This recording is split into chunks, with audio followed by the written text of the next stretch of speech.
on a catch up later on. As always, introduce yourself if you've not been to a cafe before. Introduce yourself in the chat box, and if you have been to a cafe before, you know what to do. Introduce yourself, because there's lots of people. We've got Singapore and France here today, and we've got Scotland and we've got the UK. So quite an eclectic mix of people. So make sure that you introduce yourself. It's going to be about thinking positively, but I'm going to have a partner in crime with me today, because on the left there, on my left of my screen, is my sick note. I didn't get a chance to write any, to make any cake today, I'm afraid, because I've actually been ill all week. I had a severe allergic reaction to some medication. So for those of you that know me well, you'll know that I'm not quite on my usual energetic form today. So Ali McEnroy, who's going to just say hi in 2 seconds, has kindly agreed, and I've put his face up there so you can find him on your gallery. He's kindly agreed to help co-host on this, because literally until about 9:30 this morning, I've been in bed all week. So please be patient and kind to me today. And thank you, Ali, very much for helping me out. Really appreciated. So do you want to just quickly introduce yourself, Ali? Yeah, no, you're very welcome, Jenny, and thank you for using a photograph that's about 7 years old, because that helps me a lot as well. It's a lot less grey in that particular photo. My name's Ali McEnroy. As Jenny says, I'm here if Jenny is struggling at all, but regardless of that, I'll be pitching in here and there just to keep the chat going. I know a lot of you on the call. For those of you who don't, I lead an organisation called Technology Scotland, and as part of that, we run a network which is focused on mobility as a service and future mobility more generally, and that was what took me into the world of into Jenny's world, really, and the role that technology and mobility as a service in particular can have in rural areas. So that's how we got involved in SRITC. Great to be here, and looking forward to the discussion. Right, so for those that haven't been here, these are my abbreviations, or it's not abbreviations, probably the wrong words, but sharing and supporting, resourceful, inspirational, teamwork and community, and that's what SRITC is all about. So thank you for joining, and I see Martin's just joined us from Europe as well, so that's fantastic. Morning, Martin. So usually I just leave it as a bit of a free-for-all for everybody to have a chat, but because I'm not feeling 100% and I'm throwing Ali in at the deep end, I thought I would have a slight wee agenda and we can have a discussion around it. And we're actually going to kick off with Wendy, and I'm sure you all saw in my emails electric quads, and I know Alistair is going to be fascinated by this. So I'm going to throw the floor open to Wendy to give you a bit of background about where she is, who she is and what this is about. But I will give you a heads up, due to her rural location, the connectivity might be a bit blippy, so please be patient. So Wendy, over to you, and then Ali can take over. Great, thank you. I will try and do the video and just see how we go with it. But if it gets too bad, I'll turn it off again, because I feel slightly weird not seeing everybody, or everybody not seeing me. So thanks for inviting me along today. I work for an organisation. My name's Wendy Reid, and I work for an organisation called the Northwest Mull Community Woodland Company, and it's a community-led organisation. So it's run by a board of volunteer directors based up in the northwest of Mull, funnily enough. Mull, for those of you that don't know, Mull is a small island off the west coast of Scotland, and I work for them as the development manager for another island project that they have, an island called Ulva. So I live on Ulva. And Ulva is a small island, about 2,000 hectares, that's located just off the west coast of the island of Mull. And it was taken into community ownership in 2018. It'd been privately owned prior to that for hundreds of years in private ownership. And it went up for sale. The last landlord put it up for sale. And the local community in Northwest Mull felt that the future development, or the future of the island, was more secure if it could be taken into community ownership than it would be if it remained in private ownership. At that time, there was a resident population of 5 people on the island, but back in the 18th, 19th century, it had supported a population of 600. So the population has declined from, heights of 600 over the centuries down to 5. But, even 20 years ago, there were 20, 25 people living on Ulva. So the community bought the island in 2018, population of 5. There had been previous farming activities. So there'd been a working farm, but no longer active or wasn't active in 2018. There are no shops, there are no tarred roads, there's a private water supply, so it's fairly untouched as an island. All of the habited buildings, or the inhabited part, is concentrated at one end, and it's a 5-minute foot passenger ferry ride from Mull across the water, so you can almost shout across. So it's not that distant from Mull, but that distance can sometimes be quite a barrier, because all we have to access the island is a small foot ferry that carries a maximum of 12 people at any one time. The previous owner did have a barge that he used to bring things across, but he did not include the barge in the sale of the island.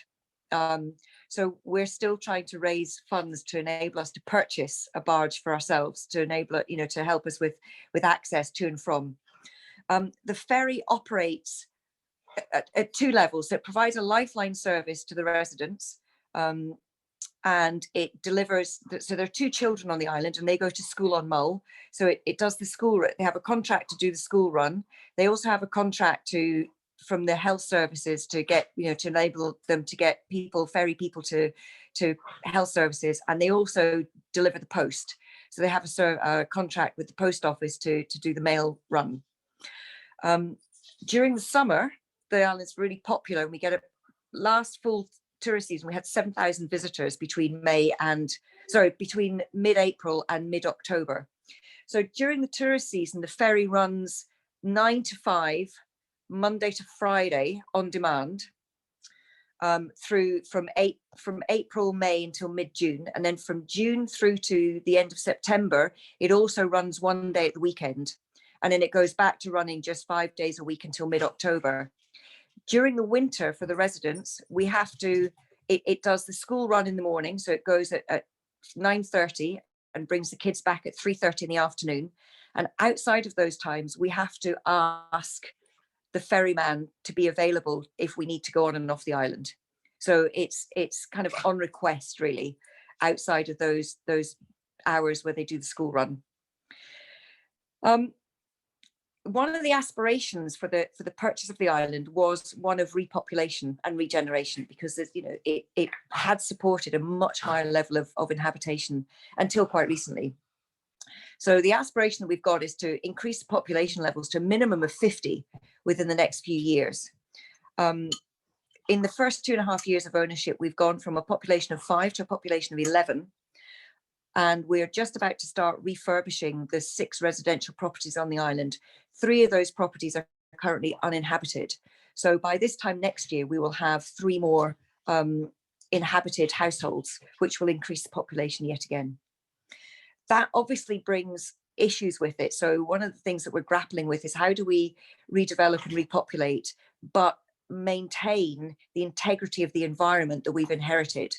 Because it's a large island. We've got a lot of, from an environmental perspective, it's pretty, I wouldn't say pristine, but it's relatively untouched. There's not been a huge amount of development. And there are some key species that are native to Ulva. So we've got resident hen harriers, golden eagles, white-tailed eagles, otters. There's some very rare moths and butterflies and plants that we find on Ulva. So, we have we have to develop it. There's a few snorting dogs in there at the moment, so I apologize if you're getting interference.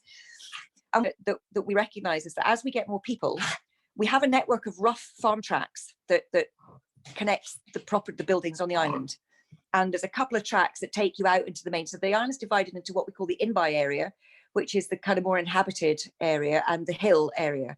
And there are 2 rough tracks on the hill area, one that takes you down to the neighbouring island of Gometre, which is totally off grid, so there's no electricity down there at all. Although we've got electricity. And then there's a kind of network of farm tracks, a circular network in the inhabited area, which is fine, and it's easily walkable because nothing's more than about a mile apart. But if you're trying to move goods, groceries, anything like that, then you obviously need transportation. So we currently have some farm vehicles, and which include a couple of quad bikes. And it occurred to us that as we go forward, we'd like to put in place some kind of, I mean, we can't force people, but we'd like to put in place a scenario whereby people don't feel that they have to purchase their own vehicles to enable them to live easily on the island. So in other words, because most of the time the vehicle would sit and do very little for most of the day, most of the week, but you do need access to something to enable you to, you know, when you do your shopping and everything else, to carry heavy things to and from your property.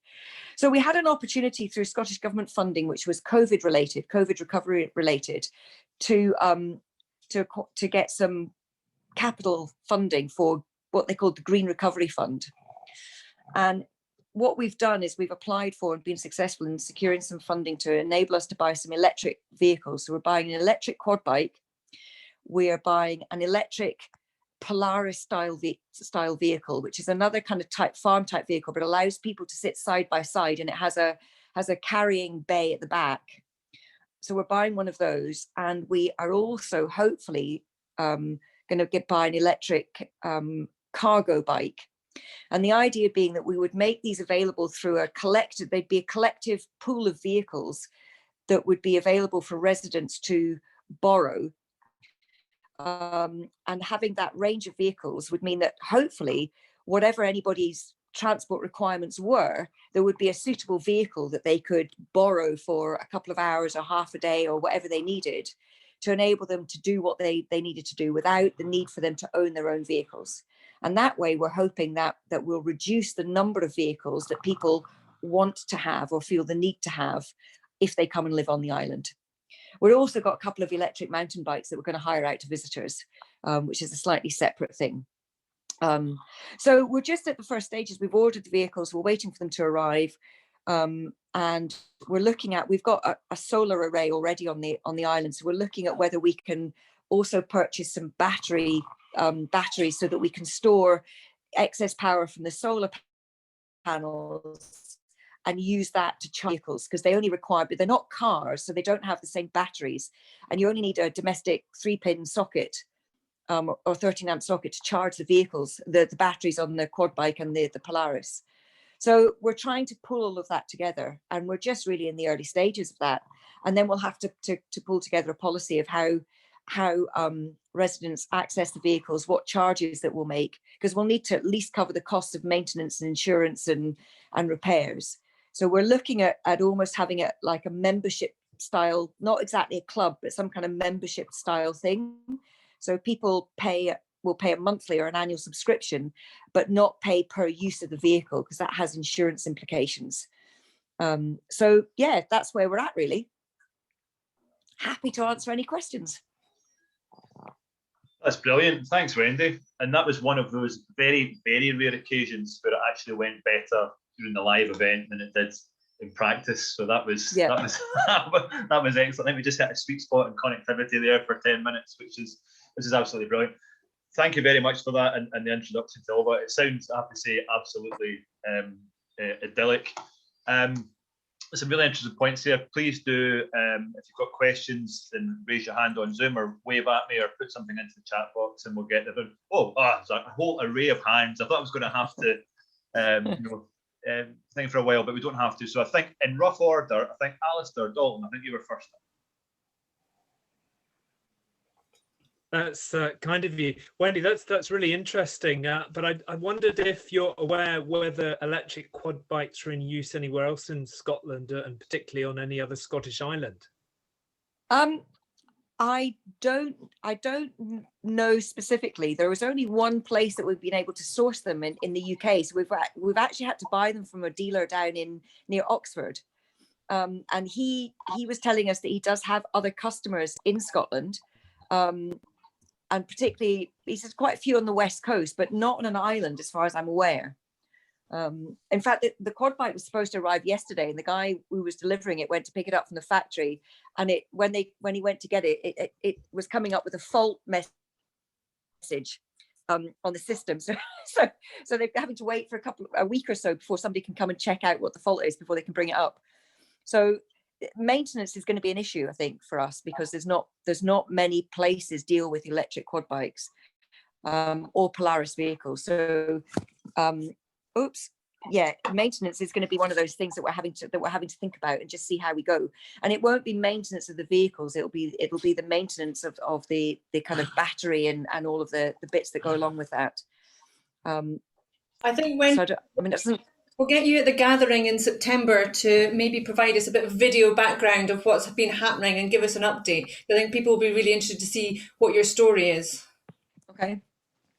Yeah, thanks, Wendy. I'll ask Jenny to send me your email address, or you could reply to mine at the top of the chat. So it'd be useful to like to pursue that. Thanks. Yep, happy to do that. Perfect. I'm doing my best bartender impression here and trying to remember how you came up to the bar. Brendan, I think it was you next, and then Terry, and then we'll probably have to move on after that. I think we'll try and get those two questions in. Okay, yes, I know Ulva and can attest to everything Wendy said. It's idyllic. It seems like to me it's an absolutely wonderful case study of a geographically closed community and how you're going to learn to share your toys. Because I can see one of the immediate difficulties. there are certain groups that live in a community which is really a short walk to a communal point where you put all the vehicles. But Ulva's not like that. There's, some miles. How are you going to police people taking a vehicle and keeping it at home all the time? Good question, and I'm not sure that we've really thought about that. I mean, they will have to be charged. There'll be a central charging point which will be relatively close. So there's a farmsteading called that's if you've been to Ulva, you'll know the Brackadale farmsteading, and that's where we're gonna charge the vehicles. I guess you have to put it on trust that so we'll have an online booking system. So people will have to book in advance to say that they're going to take a vehicle and how long they're going to have it for. And for insurance purposes, we'll need to get them checked because you've got to check for damage. So we're going to have some way of checking the vehicles before they go out, or certainly when they come back in, to make sure that there's no obvious damage. And we haven't worked out the logistics of that yet, because, with just a few people living on the island, I'm not quite sure how we're going to do it.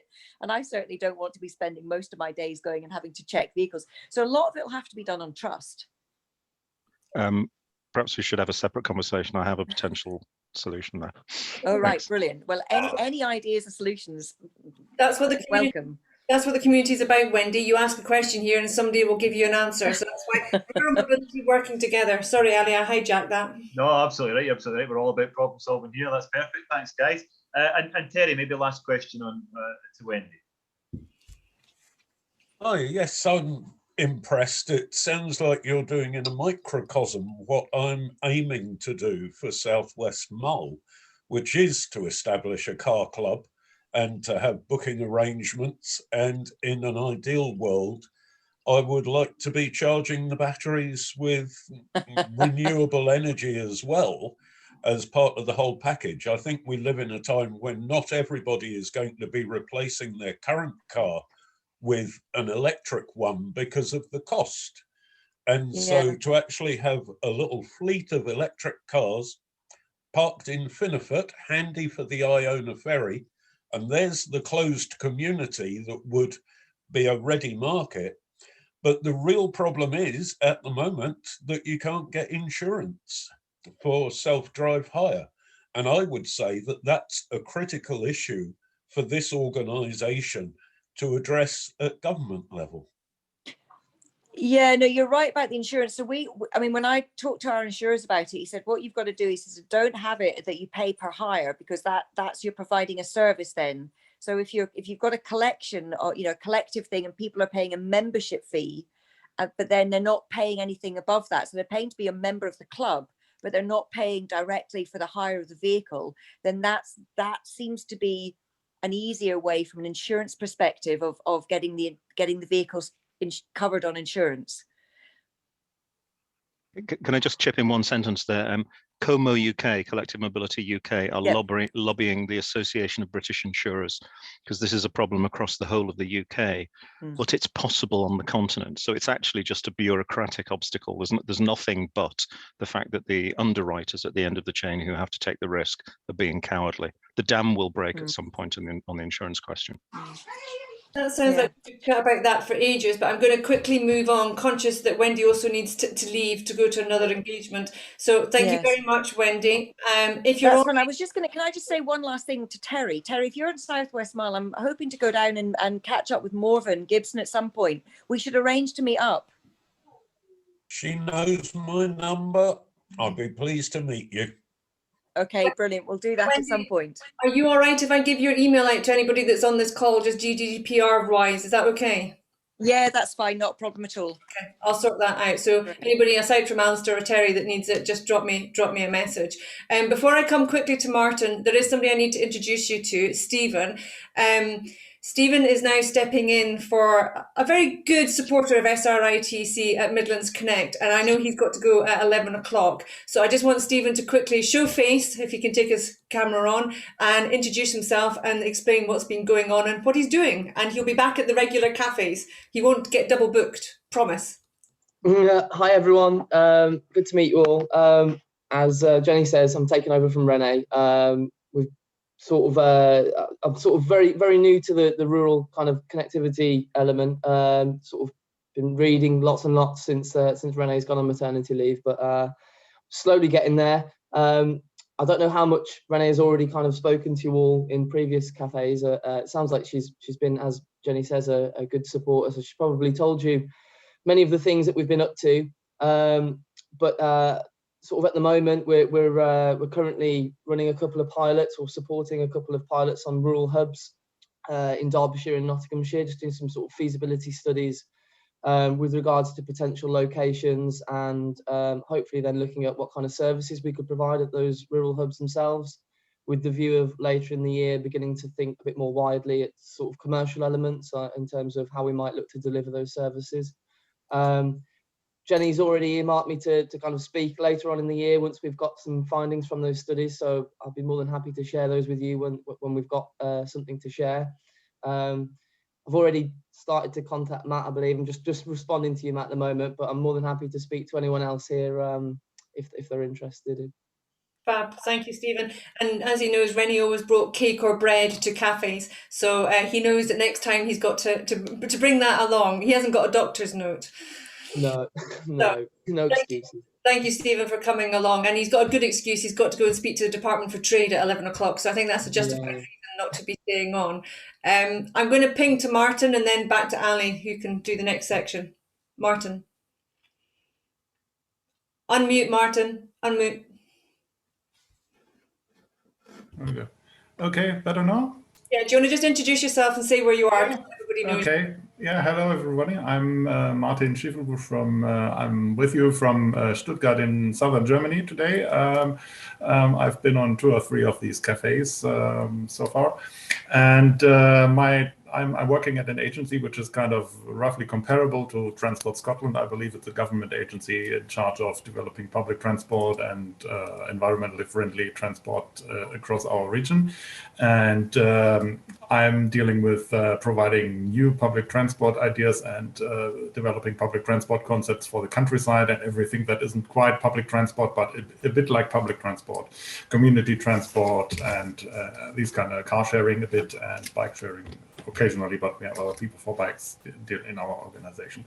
And I wanted to hear your views and your impressions about the taxi business in rural areas in Scotland or in the UK, as according to your experiences, because we have we're on the edge of formulating a kind of a strategy on how to involve, on how to work better with the taxi business and taxi and private hire vehicle business. And we've done a study last year, just before Corona hit us, and which highlighted some problems in the structure of the industry and the way it was working, and some difficulties. It confirmed some of the difficulties we have seen from the public transport point of view, where there have been problems in finding taxi businesses, supporting public transport in places, and so on and so forth. So we think we would like to work involve the taxi business more in providing on.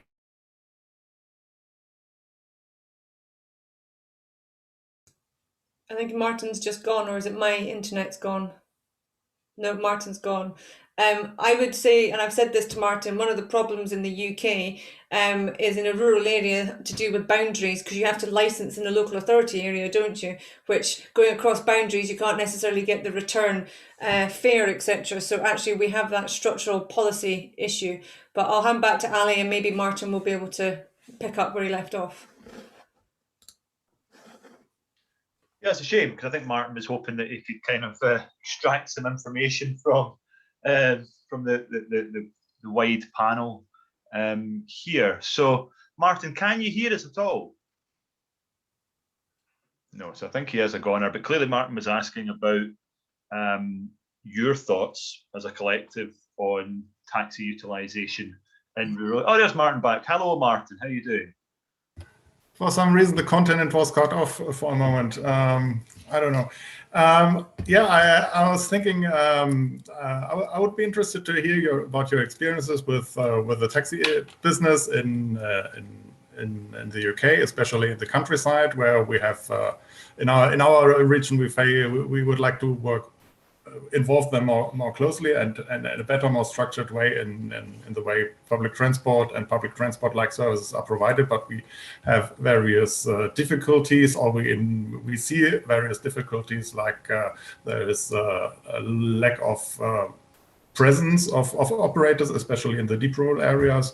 There is sometimes quality issues and reliability issues if you want to work with them, and there are lack of strategic vision, fragmentation, and these kind of things. So perhaps you have some ideas. You can. I would like to hear what the situation is and how you address this in this business. Okay. Okay. No, thanks, Martin. No, I think it's an important question, and I think these services can be so important in rural areas, and I think their complementarity or otherwise to public transport services is really interesting area as well. Matt, you get your hand up. Yeah. So this isn't in Scotland, but this is in another place that we're looking at, which is Andorra. So we're in the process of launching like an on-demand service in a region in Andorra, and this aspect of taxi companies actually came up because, as you can imagine, with bus services being on demand, there's sometimes pushback from taxi companies on the fact that it'll be taking away from their business. So one of the ways that we've tried to address this in Andorra is we've limited the number of vehicles that Andorra is going to be procuring for the service to a level that's probably just around manageable. But the idea is that we will add taxi vehicles onto the service ad hoc as demand scales. And so that's a facet that we're currently looking at in trying to get them involved with that as well. And the idea is that they won't make the fare that they would if it was a private ride, but if there's sort of 3 or 4 people in the vehicle at the same time, hopefully the economies look similar for them. So that's kind of how we deal with the pushback, or how we're trying to deal with the pushback from taxis, and also include them in the planning for future services. Thanks, Matt. I think that's a really interesting point. Daniel. Yeah, hi. Yeah, I just put my hand up there because it's like very, very similar to what we're doing in the Midlands, in the West Midlands. We've just launched a DRT service. It's fully funded, so the revenue is actually owned by the council from the service. So people are booking in via an app, and the minibuses that we operate are picking them up, changing the routing in real time, DRT. So it's kind of really interesting to hear, Matt, what you just said about having a kind of skeleton service. Is pretty much the model we're doing, but we're doing it under completely a funded scheme. So we've got the idea with DRT is that you've got this really good tech, and it's really agile and flexible, and everyone's thinking about that in like in the media, in their minds. It's all about how cool the tech is. It's all about how sexy this technology is. But oh, sorry, can you still hear me? Yep, you're all good, Daniel. Yeah. Okay.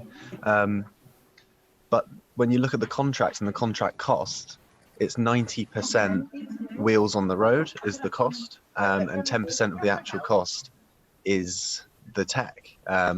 So it's all about really how do we procure the minibuses for DRT in an efficient way. That's 90% of the problem, and it's not being really spoken about or cared about. You see these DRT schemes get put on, you buy 5 brand new leather seats, tables, these unbelievable minibuses that you'd never really see on a public transport.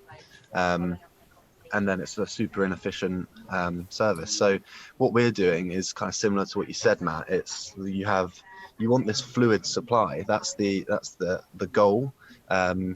So we've got 3 minibuses that are the skeleton of the service, and then the 4th minibus is on a shorter contract. And we use a kind of local operator pool. So we're looking to really build up the group of local operators with these 8-seaters, 16-seaters, maybe taxis in the future, as you say. So we'll have a skeleton service, and when you need the supply, you'll be able to switch them on. When you don't need the supply, you'll be able to not have them. So that's like the idea and the goal, because I don't think DRT is going to work. When you model it out, it's not going to work if you just get up to a stage of demand and then buy a new minibus, and then get up to a stage, because you'll always have the moment where you've got a minibus sat there brand new and doing nothing, and the local authority are paying for it. So there's a lot of tech, there's a lot of amazing things, but for me we haven't caught up in the procurement and the contracting side. So that's what we're trying to do, kind of like flexibly subcontracting. There's different ways you can try and do it. You need quite really good relationships with these local operators, but I think that the supply has to become flexible and connected. Especially, this is the other thing that's come out of all of this. It's that and I think Wendy touched upon this when she was saying about efficient use of resources. You've got, if you think about it in pools, you've got 3 pools. One of them is DRT, accessible minibuses. One of them's community transport, so ring and ride, that's accessible minibuses. And one contract is SEND contracts, procured through a different kind of organisation, accessible minibuses. SEND is using the minibuses in the morning and the afternoon, DRT throughout the day, ring ride mainly in the middle. And there's no communication between these 3. So if we could connect them in some way, say through a layer of contracting or just some type of procurement platform, then you can start kind of merging the contracts and using the resources a bit more efficiently. So that's been my journey recently. I think I can't hear you, anyone from my speaker. Which we can hear you loud and clear. Thanks, Daniel, for that. I think it's an important point around the interplay of taxis, obviously, with DRT systems, and indeed community transport. And Thurston, I see you've put your hand up as well, but you put something into the chat around that point as well. Sorry, I can hear you now. Sorry.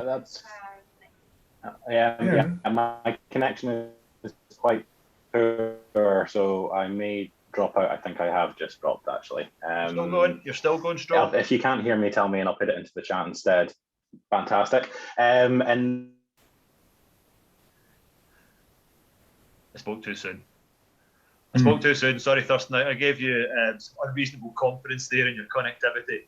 Maybe you could, I noticed you've already put something into the chat, but perhaps you could expand a little bit on that. We are going to move on to the next topic soon, but Matt, I think you might want to come back on some points Daniel made before we do. Is that right? Yeah, it was just Daniel. We should chat as well, because that sort of division that you were talking about is something we've we just worked on high trends with last year, so it would be really cool to catch up on that.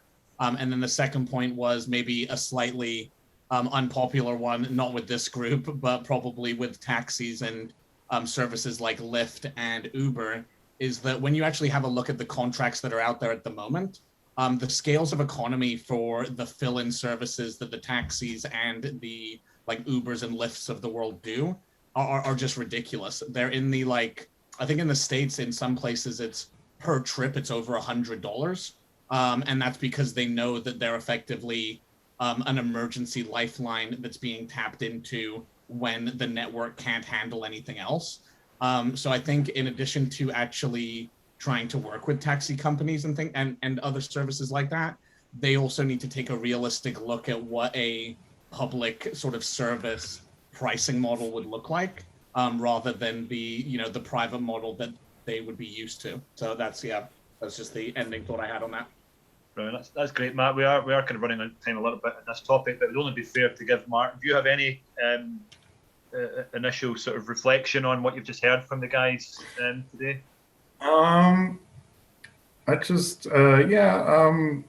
Thanks for these ideas. We are also our idea about working with the taxi businesses leads to DRT type of operations, which we have quite a lot of experience with DRT for 30-40 years, but it is always kind of a marginal role it has played so far, because it's also like very cumbersome and complex to operate, and things are getting, in this respect, things are getting better with thanks to technology in recent years. But we may make the same experience. So we need to provide resources to run the actual services. It's not just about tech, as Daniel said before, and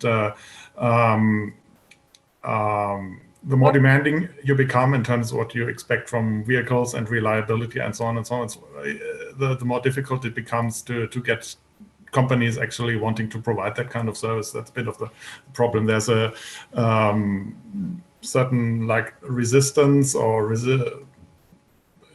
on the operator side to go into that field so far, and we wonder what can be better contracts and better models for them to go into to engage in public transport. Martin, I'm just realising that Lucy from the ITF, the International Transport Forum, was meant to be here today but isn't. And for those of you that don't know, I'm chairing one of the subgroups on rural mass and shared mobility. I think, Martin, we probably should email Lucy, because I don't think the taxi element has come through or come up in the discussions in the working group as strongly as it probably should. So offline, do you and I just want to touch base with Lucy on that? Because I think it should be included. Yeah, we can have a triangular discussion or exchange of ideas. Yeah. Okay. Okay, brilliant. Thanks, Martin. We're going to move on to the next subject area now. We're talking about taxis, DRT systems. So what's the next level? Why not take the driver out? And that takes us into the world of autonomous vehicles. So, Joseph, I believe that you had some thoughts on that you were hoping to share with the group today. So maybe give us a wee introduction and then let us know your thoughts. Hello? Joseph from Nottingham University, my fellow PhD student. Joseph. Hi, yes. Good to be here. Can you hear me? Yes, we can hear you loud and clear. Great. So I'm just doing a PhD on putting autonomous vehicles or seeing how autonomous vehicles and rural areas would work, and if they would work, what's the capacity of rural areas in terms of infrastructure, but also a community is going to accept them, those kinds of things. So my initial research looked into what the transport challenges of rural areas are. So there's kind of traffic fatalities per person are higher in rural areas than in urban areas. The road quality and infrastructure in general, like road markings and stuff, are generally worse than urban areas and things. And these are all, and accessibility obviously is the main one, in connectivity and people being able to get places. And these are all kind of things that if you read the literature about autonomous vehicles, these are all the problems that autonomous vehicles are being developed to solve. But but all the autonomous, or most of the autonomous vehicle trials and testings and things are all in urban areas. So it seemed to me there was a big gap and potential for autonomous vehicles to solve these rural transport problems. And so now I'm looking at specifically, originally I was looking at satellite positioning and how that works in rural areas compared to urban areas, but then we had coronavirus and I couldn't get out and do experiments and stuff. So now I'm looking at more talking to transport planners like Stephen, who was on just before, and asking them, if you were to put an autonomous vehicle into a rural area, would it cope? How would it cope? And what benefits would it bring, if any? So yeah, so I've got a survey out. I guess I could share with you. I'd appreciate some. If you send it to me, I'll put it into the email that we send out. But as a fellow PhD student, it's always nice to be able to help another fellow PhD student, and autonomous vehicles in rural areas is something that Scotland has been exploring and looking at, as is the rest of the UK. And going back to the ITF project report, there's going to be a section on CAV there, but we're going to be running out of time. But I'll share Joe's details, and if anybody's got any comments, inputs, suggestions on CAV, and Ali probably has with his Technology Scotland hat on as well in rural areas, I think it'd be great to be able to contribute. Yeah, that would be really good. Thank you. Yeah, I mean, absolutely. Can I just say, with just quick apologies to Joseph Bashford there, who I think probably put into a blind panic when I asked Joseph to make his comments on it. I was unaware there was two Josephs in the call, so apologies for that. But I mean, CAVs, obviously, it's a bit of a flavour of the week. There's a lot of chat about, connected autonomous vehicles being on the UK's roads this year, which has been making the headlines. So I think, any help that you could give Joseph, the other Joseph, on his survey would be great. So what do you think about CAV? Is it flight of fancy at the moment, or is it something that we really should be seriously considering as part of a relatively immediate transport future? We are running out of time, so I think perhaps, Joe, very thanks for that introduction, and I encourage everyone on the call to engage either directly with you through email or through the survey to do that. And if you've got comments on it, of course, please feel free to chuck them into the chat between now and the end of the meeting in about 10 minutes time. Thank you. Yeah. Perfect. But we are just running a little bit out of time, but we did notice there that Angus has now joined us on the call. Angus, your timing is perfect to join us late in the agenda.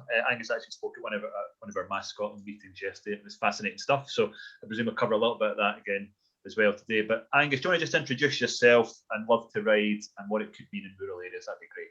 Particularly the free community platforms. I think that's the bit to push, to say to people what's out there that can be used that isn't being used. Yes, thanks for that. Apologies for being disgracefully late this morning. I wasn't even supposed to be working today, and then I ended up on a team meeting that just went on and on. Such is the way with these Zoom calls. So yeah, thanks, Ali. And basically, Love to Ride. I think I recognise a few faces: Dan, Joe, etc. Good to see you. And what we do at Love to Ride is it's an online cycling platform.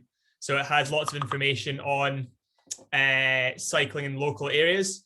But in its simplest form, it's just a tool where people can log their rides, post photos and stories, encourage each other, see stats, and then take part in sort of seasonal campaigns that we run.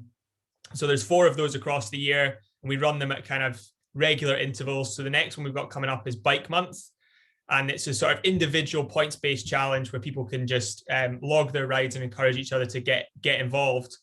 There is prizes and incentives in there as well, so that's a big part of the programme. And we work with local authorities, but in its sort of simple terms as well, anyone can sign up and log journeys, so it's a free sort of platform to use. Jenny mentioned the sort of community side of things. What you can do as well, and I'll just pop a few links over to Jenny after this, is you can create a group or a club, and that can be a formal group or just a social peer group. And then you can kind of aggregate all your trips, your data, stories and photos, etc., and use it as a focal point for encouraging each other to cycle. So that's it in simple terms. And yeah, I think yesterday I spoke with Ali about the sort of various functionality we use to encourage people to cycle. And one other element of that is just providing kind of tailored information. So if a rider signs up and they're maybe new or haven't cycled in a long time, then we send very different information to them than we would to someone who cycles regularly. So a lot of the information is kind of segmented based on how competent or how often someone rides. And that is very much a moving target as their behavior changes over time. Fab, thanks. I'm sure we're going to hear lots from you. And if you can give me the links for the community bits and pieces, we'll put them in the email, because cycling is obviously such a big thing at the moment. And it'll be interesting to see how cycling in rural areas changes with the lockdown easing and more vehicles, etc., on the roads. On which note, I'm actually going to punt to the other Joseph, who's couldn't be further away from any of us at the moment, probably, and everybody probably says that to him, Joseph in Shetland. It'd be really nice to sort of see and hear you and see what you've been up to, and how cycling plays a role before we finish up for the day with a few community announcements. Hi, yeah, I'm in Shetland, and I'm policy and project assistant for Shetland Islands Council Transport Planning and ZTrans, the Regional Transport Authority. And in terms of cycling, in Shetland, it's quite difficult because it's quite hilly and it's windy, really. So at the moment we are looking into funding for pool bikes and looking into that. Nothing has really been developed on that front, but I mean it's on our radar, and just generally getting people to walk and cycle more often when there's the culture around driving anywhere, even within settlements when you could cycle. And we've had our active travel strategy approved, and that will lead to more funding and more emphasis on providing infrastructure for cycling, I guess, in the future. And one day we might get you in touch with Wendy and you can get some electric quad bikes. Wouldn't that be good? Yes, yeah, that would be good, yeah. Right, before we conclude up, has anybody got anything burning to say? Because I know people like Katrina and Angela and others have not said anything. So you've all been very quiet sitting there. Well-behaved students. Angela? You're muted. Sorry, no, just been a very, very enlightening session. And just I'd like to hear more about all of these issues. We certainly have got a push on at Caledonian University for cycling projects and initiatives, and I think was there a bike week coming up or something, a push for more cycling? Might well have been there, and there's funding opportunities for the staff and everything, so I just think it would be a very insightful thing to kind of link up with the university, because we are very, very much into obviously just the ethos of the university to try and push more healthier and initiatives in particular for cycling. But I would just like to hear more about that. Particularly when you get back to campus. I'm going to ask Alistair, because Dalton, that is, not Ali, what his notes are from this takeaway, because he's going to be taking the notes when I haven't been. So he'll have found things really interesting. So you can summarise, Alistair, the session for me. Well, alas, as ever, because I'm a sort of live news journalist, I was actually writing a story at the same time as listening. So I'm going to have to listen back to much. A story about airlines, unfortunately, so nothing to do with, well, I suppose it's rural transport, it's Logan Air increasing flights, but I think my own interest, as you suggested, was the electric quad bikes. I should have mentioned that my colleague Danny Garavelli wrote a fascinating feature in Scotland on Sunday a couple of years ago about the rest of Ulva community development, which you'll find online. But yeah, no, I'm afraid that was the thing, the main thing that caught my eye. Good. I'm glad. It's getting the word out there of all these different challenges that people don't really know about or think about.